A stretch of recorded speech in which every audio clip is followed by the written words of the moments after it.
तेरा पीछा न छोड़ूंगा सोनिए, भेज दे चाहे जेल में। जुगनू फिल्म का ये प्रसिद्ध गीत किशोर कुमार जी ने गाया हुआ है और प्रधानमंत्री नरेंद्र मोदी जी के विरोधियों पर यह गाना बिल्कुल फिट बैठता है।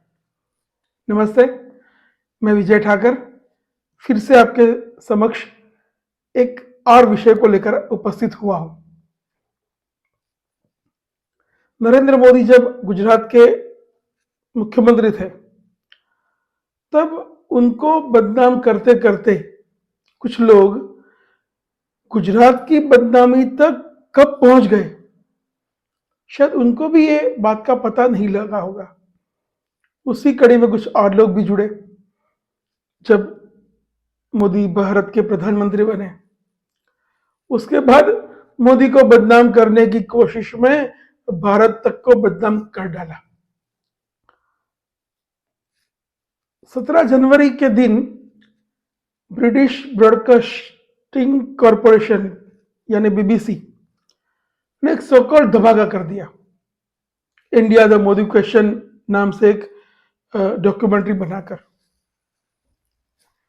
डॉक्यूमेंट्री के 2 भाग हैं।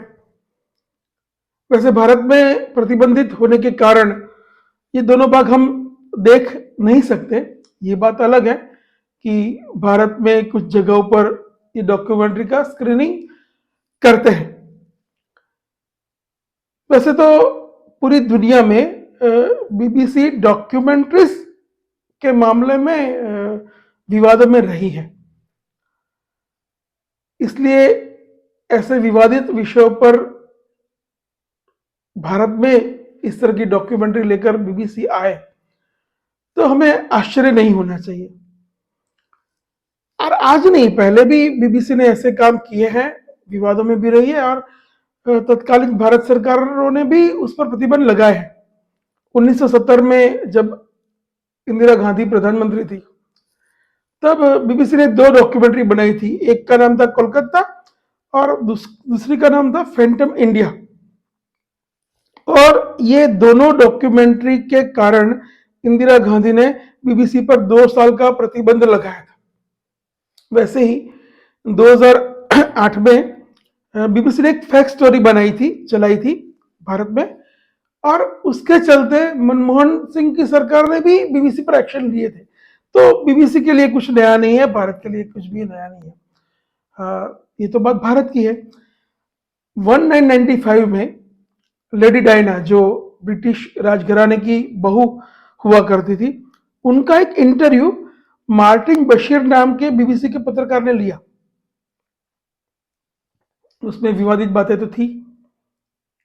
बाद में उसकी जांच हुई इंग्लैंड में और उस जांच में पाया गया कि उस इंटरव्यू में भी ईमानदारी और पारदर्शिता के साथ समझौता किया गया है। ये इंग्लैंड के जांच का वर्जन है। वैसे तो ये जो डॉक्यूमेंट्री भारत के लिए बनी है अभी, वो मैंने देखी नहीं है क्योंकि हम देख नहीं सकते, लेकिन इस डॉक्यूमेंट्री पे सीनियर जर्नलिस्ट करण थापर और द हिंदू जो न्यूज़पेपर निकलता है उसके पूर्व एडिटर एन राम की चर्चा मैंने यूट्यूब पर देखी। और ललन टॉप नाम की एक चैनल है, यूट्यूब चैनल ही है, उसमें सीनियर डॉक्यूमेंट्री मेकर आनंद पटवर्धन ने भी इस विषय में कुछ बातें कही है। इन लोगों की बातें सुनने के बाद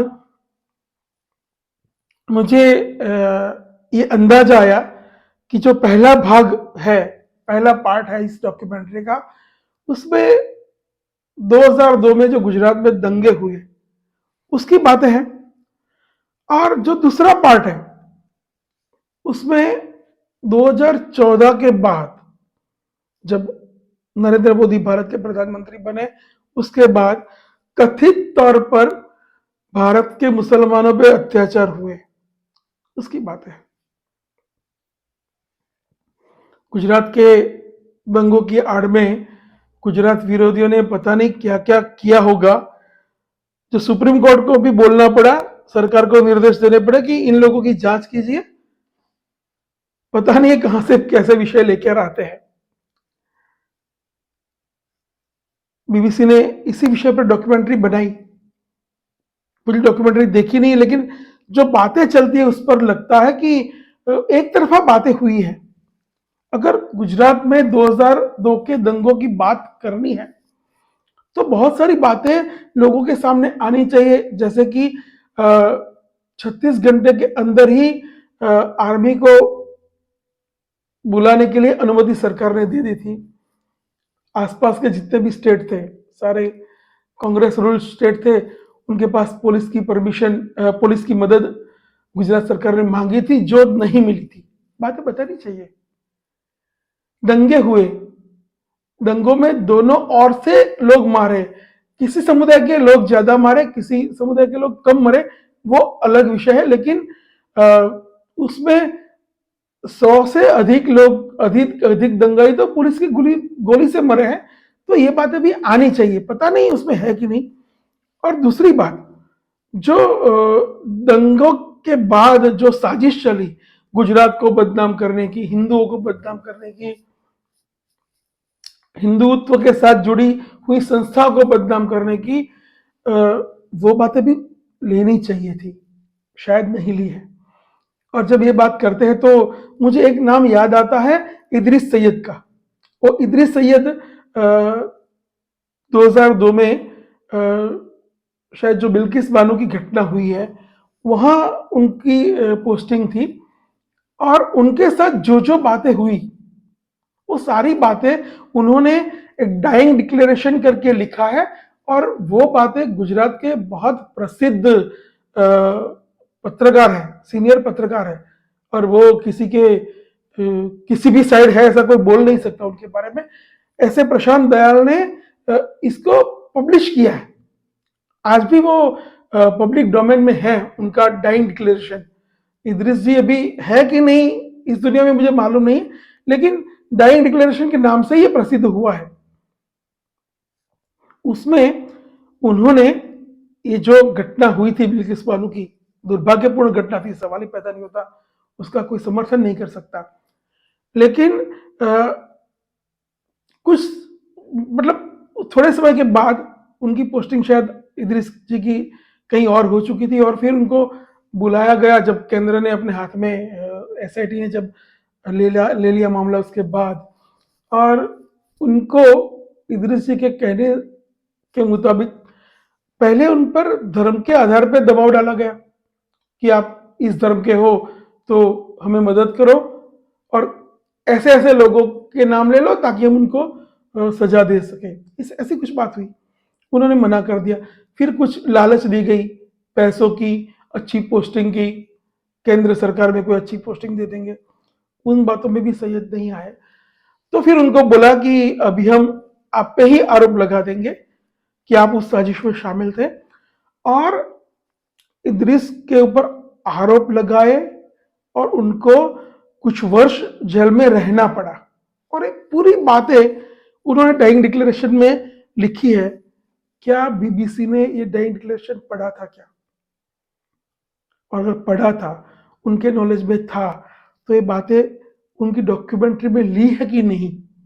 मुझे लगता है ये बात आ, सोचनी चाहिए, क्योंकि दंगों की आड़ में जो गुजरात को बदनाम करने की साजिश चली थी ना, उसमें इदरिस सैयद जी का जो एक डाइंग डिक्लेरेशन था, उस साजिश को बखूबी साबित करता है। और इसलिए बीबीसी अगर 2002 के दंगों पर कुछ ऐसी डॉक्यूमेंट्री बना रही है तो इस तरह की बातों को भी उसमें रखना चाहिए, ताकि क्लियर व्यू लोगों को मिले। एक बात ये आई। फिर बात करते हैं भाग दूसरे की, जहां कथित तौर पर बताया गया है कि 2014 में मोदी सरकार आने के बाद मुसलमानों पर अत्याचार बढ़ गए। क्या बात सही है? ऐसा हुआ है क्या? अपनी इन बातों को साबित करने के लिए बीबीसी ने कुछ लिंचिंग के आंकड़े दिए हैं, कुछ घटनाओं का संदर्भ दिया है, और कुछ लोगों का इंटरव्यू किया गया है। ये सारी बातें मुझे उन लोगों की, एन राम और करण थापर ने बातचीत की और आनंद पटवर्धन ने बात की, उससे ही मालूम हुआ है। बीबीसी से एक प्रश्न तो बनता है कि मुसलमान बंधुओं के साथ जो ऐसी दुर्भाग्यपूर्ण घटनाएं हुई, नहीं होनी चाहिए ऐसी, बिल्कुल नहीं होनी चाहिए। सभ्य समाज में ऐसी घटनाओं के लिए कोई स्थान नहीं है, लेकिन फिर भी हुई है, वो तो मानना पड़ेगा। तो क्या ऐसी घटनाएं भारत के हर कोने में होती है क्या? भारत के हर मुसलमान के साथ ऐसा होता है क्या? कुछ घटनाएं हुई है, उसका मतलब ये नहीं है कि सारे देश में यही बातें चल रही है, ऐसा ही होता है। और अगर आप इस तरह की बातें करोगे तो भैया, उदयपुर में कन्हैयालाल का मर्डर हुआ था, गुजरात में भी एक किशन भरवाड़ के नाम के लड़के को मार डाला था, ऐसी बहुत सारी घटनाएं हैं। उसका संज्ञान बीबीसी ने लिया कि नहीं अपनी डॉक्यूमेंट्री में? अगर नहीं लिया है तो आपकी जो डॉक्यूमेंट्री है पक्षपातपूर्ण है, भारत में नफरत फैलाने का काम करेगी, ऐसा मुझे लगता है।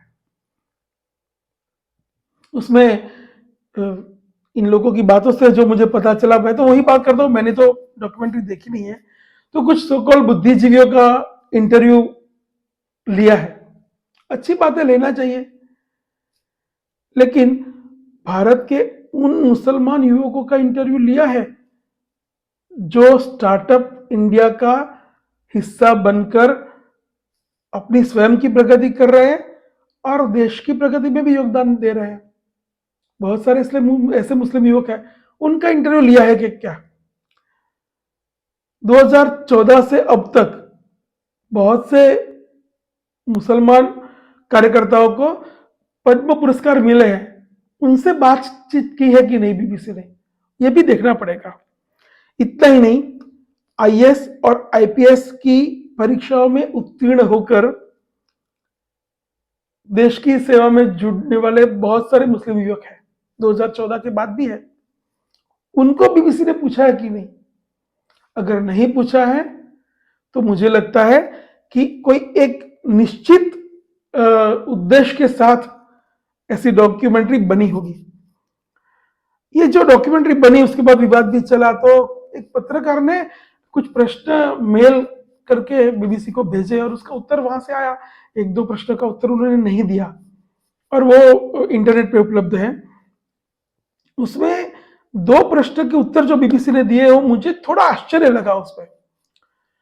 एक तो ये डॉक्यूमेंट्री क्यों बनाई उसका कोई प्रश्न था, उसके जवाब में उन्होंने लिखा है कि ये तो हमने हमारी पॉलिसी जो है उसकी कमीशन 2 के अंतर्गत बनाया है, जिसका उद्देश्य सिर्फ इंग्लैंड में ये डॉक्यूमेंट्री को दिखाना है। अरे भाई, इंटरनेट के जमाने में कोई डॉक्यूमेंट्री आप बनाओगे सिर्फ इंग्लैंड के लिए तो इंग्लैंड ही देखेगा क्या? पूरी दुनिया देखेगी। मतलब आपका उद्देश्य सिर्फ इंग्लैंड के लिए नहीं बनाने का नहीं था, और इंग्लैंड के लिए आप भारत के विषयों पर क्यों डॉक्यूमेंट्री बनाएंगे? ये बात समझ में नहीं आती। मतलब आपने बनाया है भारत के लोग देखे और भारत में वैमनस्य बढ़े, शायद इसीलिए ये डॉक्यूमेंट्री आपने इस समय पर फ्लोट की है। 2002 की घटना को 20 साल हो गए, साबरमती नदी में बहुत सारा पानी बह गया। आज उस दुर्भाग्यपूर्ण घटनाओं को याद नहीं करते हैं लोग। जो हुआ वो बुरा था, लेकिन उसका मतलब ये नहीं कि उस घटना को लेकर आज समाज चलता है, ऐसा नहीं हो रहा है। गुजरात में बिल्कुल नहीं हो रहा है। जो दूसरा प्रश्न था उसके जवाब में उन्होंने बहुत मजेदार जवाब दिया है। उन्होंने बोला कि हमने ये जो डॉक्यूमेंट्री बनाई उसमें भारत में जो बीबीसी के कर्मचारी है उनका उपयोग नहीं किया। भाई कैसे संभव है? भारत के विषय पर आप डॉक्यूमेंट्री बनाते हो, कुछ कंटेंट होगा, कुछ इंटरव्यूज हो यहाँ लिए, कुछ बातें आपने आगे जो भी आपकी लाइब्रेरी में वीडियो पड़े होंगे उसके लिए होंगे, ये सारे तो भारत के लोगों ने किए होंगे ना, वो आपके वहां से कोई आके करेगा नहीं। तो भारत के कर्मचारियों का उपयोग नहीं किया ऐसा आप क्यों बोलते हो? यहाँ के कर्मचारियों का आपने उपयोग किया है, बोलो ना, किया है तो किया है। दूसरी एक विचित्र बात भी उन्होंने कही है। उन्होंने बोला कि हमने ये डॉक्यूमेंट्री प्रसिद्ध होने के बाद अपने कर्मचारियों को सतर्क रहने को बोला है और बीबीसी का लोगो अपने वाहनों पे, व्हीकल पे नहीं लगाना, जो माइक होता है इंटरव्यू के लिए यूज करते हैं उसके ऊपर नहीं लगाना। ऐसा क्यों करना भाई? भारत के लोग इतने असहिष्णु नहीं है कि आपकी एक डॉक्यूमेंट्री के कारण आपके कर्मचारियों पे हमला कर देंगे। ऐसा नहीं होने वाला है। ये भारत है।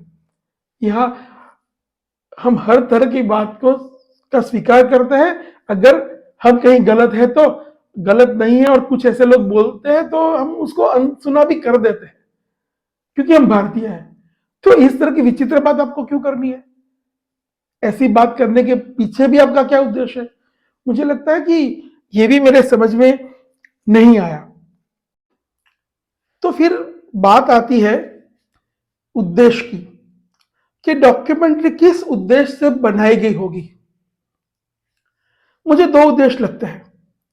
एक तो अंग्रेजों की कॉलोनियल मानसिकता, कॉलोनियल माइंडसेट, और दूसरा भारत की राजनीति पे कुप्रभाव छोड़ना। ये दो हो सकता है। कॉलोनियल मानसिकता के चलते ये अंग्रेज भारत को कभी भी सशक्त देश के तौर पे देख नहीं सकते, भारत को समृद्ध देख नहीं सकते, भारत को उनसे आगे देख नहीं सकते। देखना तो क्या, सोच भी नहीं सकते। और अभी अभी तो भारत को G20 देशों की अध्यक्षता मिली, मिर्ची लगी होगी उन कॉलोनियल माइंडसेट वाले लोगों को। और शायद ये मिर्ची लगना शुरू तो 2014 से हुआ होगा, क्योंकि 2014 में जब नरेंद्र मोदी की सरकार बनी, उसी दिन 18 मई 2014 अमेरिका के प्रसिद्ध अखबार द गार्डियन में एक एडिटोरियल लिखा गया था, और उसका पूरा इसी विषय पे एडिटोरियल था। उसका एक वाक्य मैं आपको पढ़ के सुनाता हूं। वो एक वाक्य था, 18 मई 2014 का दिन इतिहास में उस दिन के रूप में याद रखा जाएगा कि ब्रिटेन ने आखिरकार भारत छोड़ दिया। 1947 में अंग्रेज गए, 2014 में अंग्रेजियत भारत से गई। शायद मिर्ची वहीं से लगी होगी उनको, और इसलिए इनका ये जो कॉलोनियल माइंडसेट है ना, वो उनको चैन से सोने नहीं देता होगा। इसलिए इस तरह की डॉक्यूमेंट्री लेके आए होंगे। एक उद्देश्य ये हो सकता है, और दूसरा उद्देश्य राजनीतिक हो सकता है। अगर उनका उद्देश्य भारत की राजनीति को प्रभावित करना है, तो फिर हमें सचेत हो जाना पड़ेगा, क्योंकि ऐसी बहुत सी बातें फिर आएगी जो धरातल पर है ही नहीं, लेकिन किसी न किसी तरीके से लोगों के दिमाग में डाली जाएगी, और इसके लिए बीबीसी अपनी ताकत का उपयोग करेगी। आज हिंदू और मुस्लिम की बात करके हिंदू मुसलमानों को आमने सामने ला रहे हैं, कल किसी और दो जुथों को आमने सामने लाएंगे। उनका शायद मकसद अगर राजनीति को प्रभावित करना है, तो 2024 के इलेक्शन के पहले भारत में अराजकता हो, अविश्वास हो, वैमनस्य हो, इस तरह की बातें वो फ्लोट करते जाएंगे। ये दो रीजन हो सकते हैं, लेकिन बीबीसी को ये जानना चाहिए, उन कॉलोनियल माइंडसेट वाले अंग्रेजों को जानना चाहिए, ये भारत है जो न टूटा है न झुका है। आप लोगों की कोई हैसियत नहीं है। अंत में अभिनेता शेखर कपूर ने एक मार्मिक ट्वीट किया था इस पे, किन लोगों के को सिखाने जाता है। असहिष्णुता की बात आएगी, भारत को सिखाएंगे। इस तरह की डॉक्यूमेंट्री बनाकर भारत के लोगों को अत्याचारी दिखाएंगे। अपने और थोड़ा देखना चाहिए, और इसलिए शेखर कपूर जी ने बहुत अच्छा ट्वीट किया। पूरा ट्वीट आपको मैं पढ़ के सुनाता हूं। उन्होंने लिखा, I wonder if the BBC has ever had the courage to tell the truth about one of the Britain's most cherished icon, Winston Churchill. Churchill के बारे में हिम्मत है तो बनाओ डॉक्यूमेंट्री। कौन चर्चिल?